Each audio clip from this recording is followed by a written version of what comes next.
Hi, I'm Impeccable and welcome to, TPA TV, where we are trying to get experts in various fields to come share with us their insights and possibly some invaluable information to you.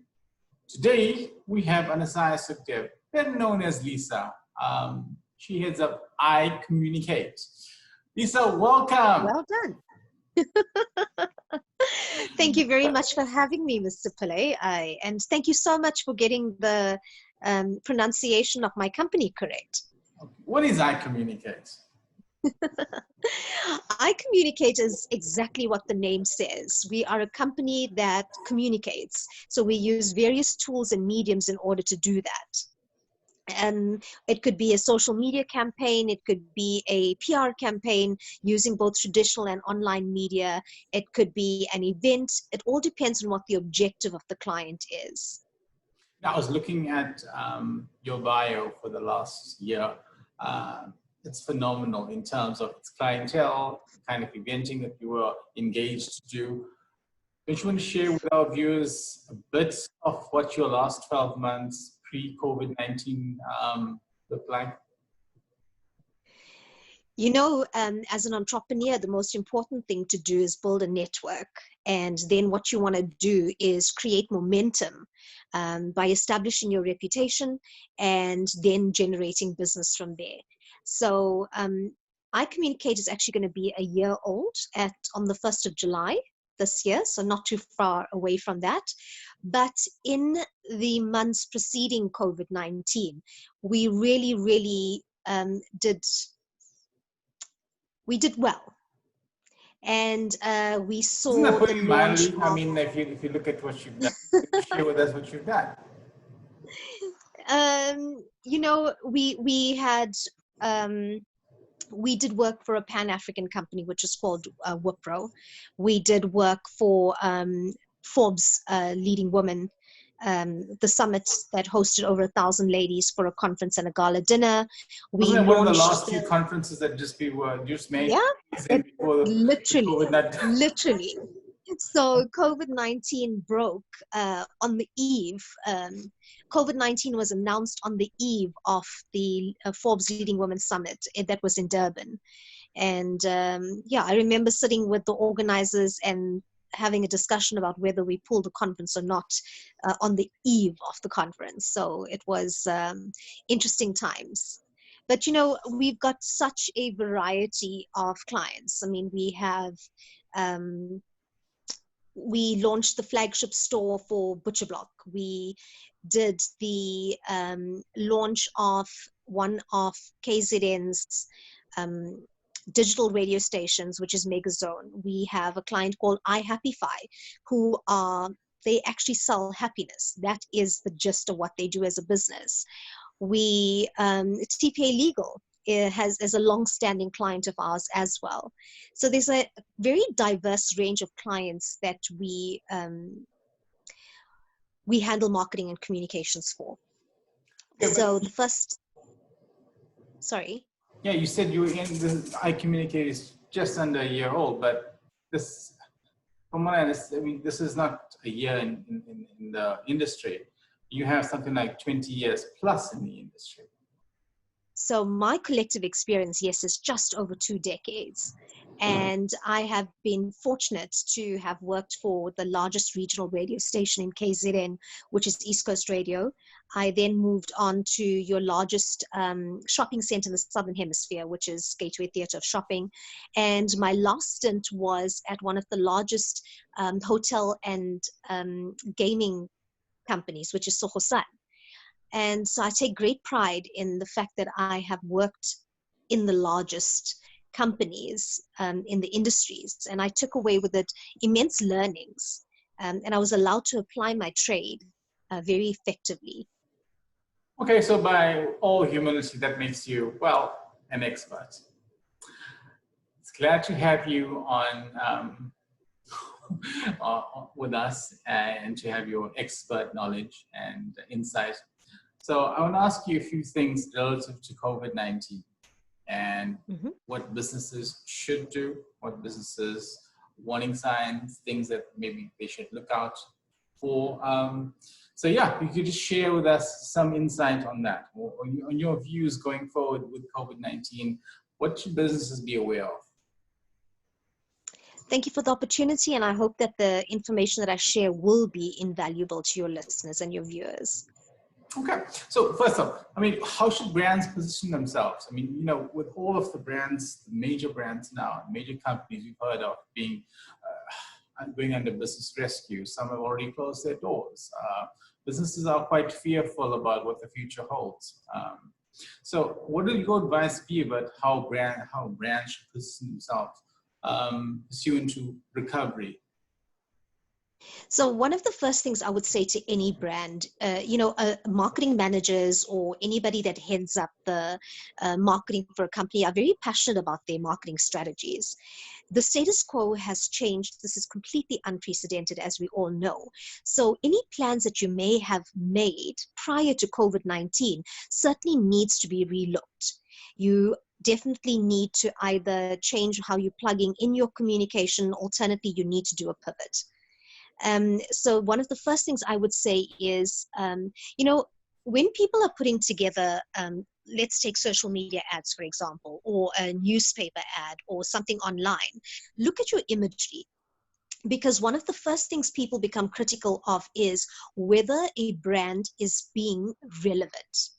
So, for example, if I'm using messaging that says, let's work hand in hand, I could change that to working together, creating a safer environment. Alternatively, my imagery could be of people hugging and holding, or large groups of people, but that's not relevant in this day and age.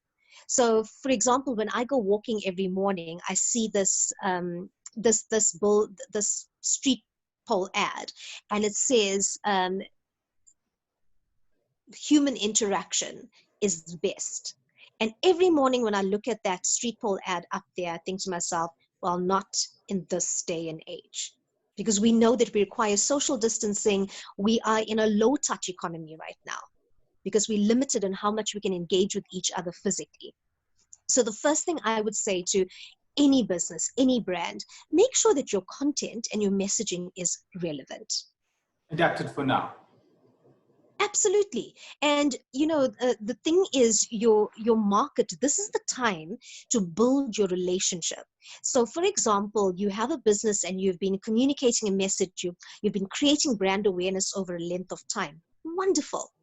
But you need to take it to the next level. So in this period, when you have a captive audience, what you need to do is build the relationship. So someone may have heard about your brand or your business, but do they know what the values of your brand are? This is a time when you need to display the true sentiment of your brand. So communicate the values of your brand, speak more emotively. With such limited interaction, human interaction, we need more empathy. We need a little bit more emotion to be displayed.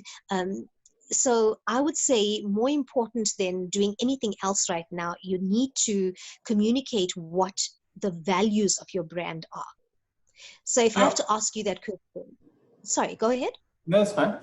We always talk about businesses that have disrupted the way things are accustomed to do. You talk about Uber. You talk about, BNB. Was it Airbnb? Things of that. Airbnb. Yeah. But COVID-19 has disrupted businesses, the way we've done things across all spectrums. Using the concept of disruptive, what opportunities lie there for businesses? For me, the opportunity that lies for business is, and I talk about this almost all the time. The one thing that social media does for you is it levels the playing field. It gives the same opportunity at the same price to a large corporate as it does to a home industry, one employee business. Do you understand what I mean? So the one opportunity that you have during this period is to use social media to your absolute advantage.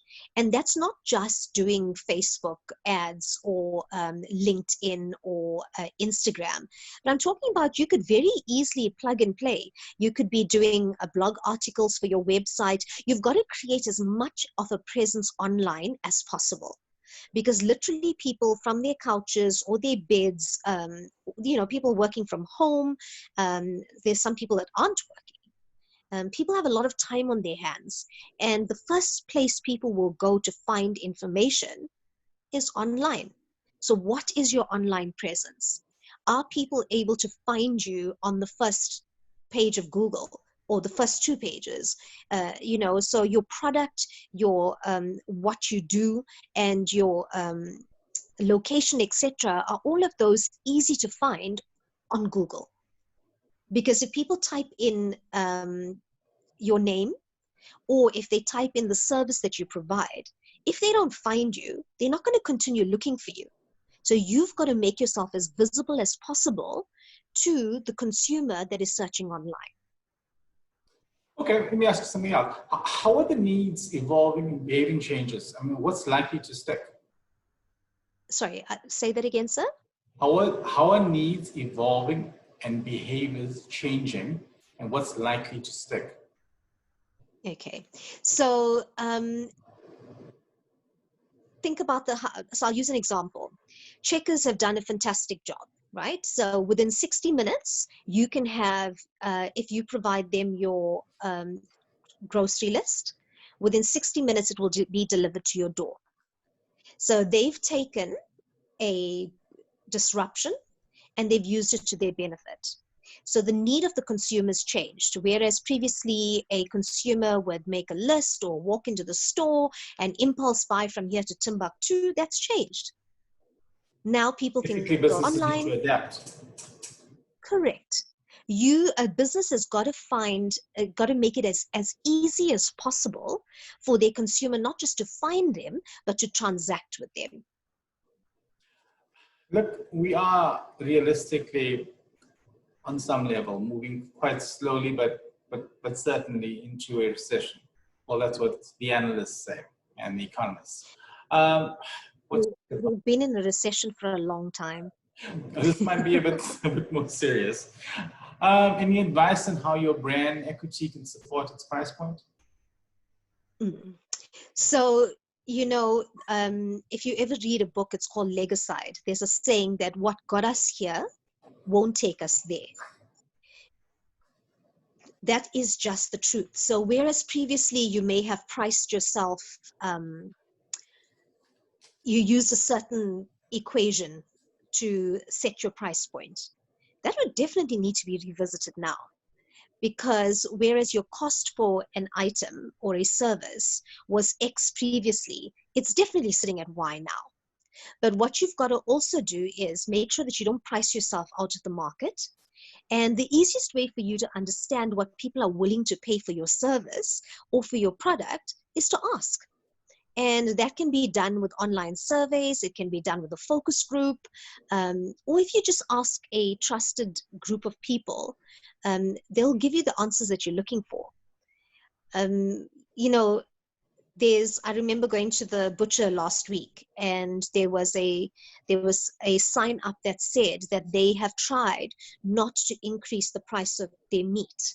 They've absorbed the cost for 3 weeks. Unfortunately, they've come to a point now where the abattoirs have, there's such a demand, and they are exporting our South African meat, which means that the meat that is being sold to them is now so much more expensive. But they increased their price, yes, but they didn't just increase their price without communicating to me as a customer why it was being done. So when it comes to your price points, it's important that your consumer understands why there's suddenly an increase. When COVID first came about and people were complaining, lots of people were reported for exorbitant price increases. There's quite a few of those complaints that now have been investigated and where decisions have been made and those large companies are paying hefty fines for it. But there's also instances where businesses have no option but to increase the price. And there's a local restaurant down the road. What they're doing is, when you place an order, they're then adding value to that. So as a business, are you able, yes, you need to increase your pricing, for example, but are you able to then provide a value-added service that goes with that, that then makes the consumer feel better about having to pay more? Okay. So it's something important to consider. Any advice on businesses that are quite wary about where they are, and advice on how to recover, how to reinvest in their business? Yeah, so the one thing you cannot do is give up. You're going to be given a choice to give up, don't take it. There's the other option is to just persevere. You know, if you have the opportunity right now to invest, even if it's the smallest sum of money in marketing, do it. Because you'll find that through every major catastrophe or pandemic or any major crisis in the world, the companies that continue to market and be a little bit more aggressive in terms of gaining market share during these periods have been the ones, when this period has subsided or is over, that have gained a larger market share and end up being way ahead of their competitors. So as difficult as these times are, as limited as resources are, if you are able in some way to aggressively pursue your market right now, I'll encourage you to do it, and do it tactfully.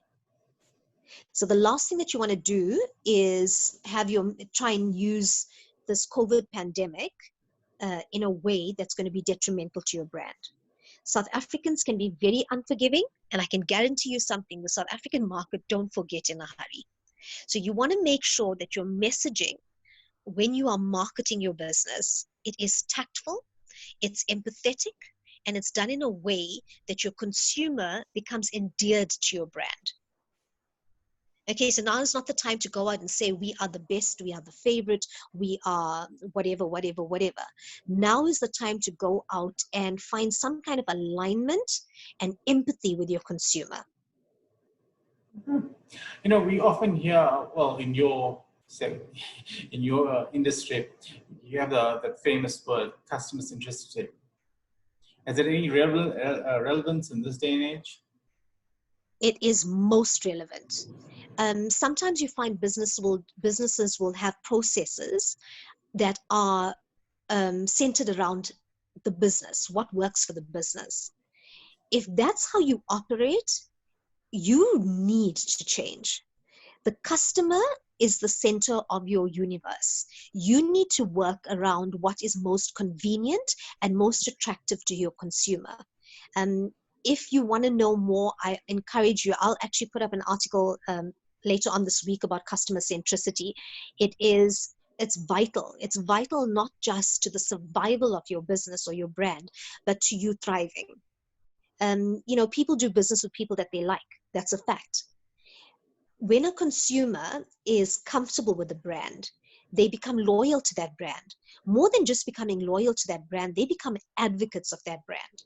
I mean, you have to only be a mom that goes to school and has a conversation with another mom, and she'll tell you where she's getting X, Y, and Z at whatever price and why they are the best place where you can get those goods. So be customer focused. What works for the customer? What is most convenient for them? How is it easiest for them to transact with you? What's the quickest turnaround time that you can provide for the good or the service? Very, very important. What about employee engagement? You know, we hear a lot of, at this stage, lots of employees and employers are not, well, you see the queues and you see the amount of CCA complaints. Employee engagement, is that crucial to a business's survival in this day and age? You know, when they say that a happy employee, you need your employees to be happy in order for them to be productive. When they are productive, you end up being profitable. And I think one of the things that most businesses overlooked, I'm not going to say ignored, I'm going to say overlooked during this pandemic, was their internal public relations. A lot of people assume that public relations are articles that you send out to media, and it's what you do with your consumer. Your first consumer is your employee, because you need them to believe in your brand and in your business. So during this time, engaging with them, keeping them informed, letting them understand what is the trajectory of the business is critical. Number one, to retaining them, because you don't want to have to be going through a period where you have staff turnover because they're unhappy because you did not communicate effectively with them. You don't want to have to be retraining people and teaching people your business all over again. You want to keep the people, the talent that you acquired before COVID. You want these people to stand behind you in your time of need and difficulty. You want them to dig in their heels with you and stand behind you to bring your business to where it needs to be.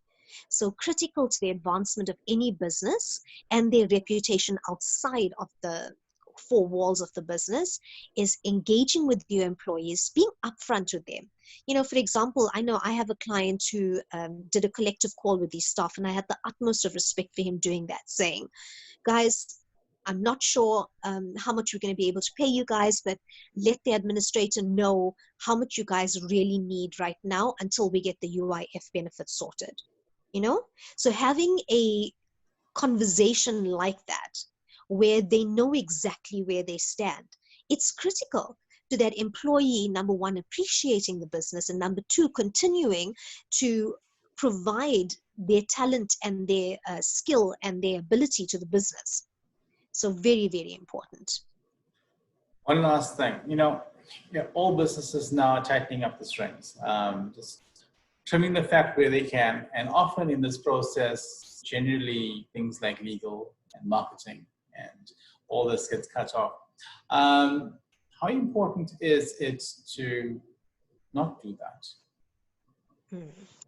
So, Mr. Pillay, the reality is whenever there's money that needs to be saved or anything that needs to be trimmed or cut, the first place that most businesses will go to is the marketing budget, which is, in my opinion, the last thing that you should be doing.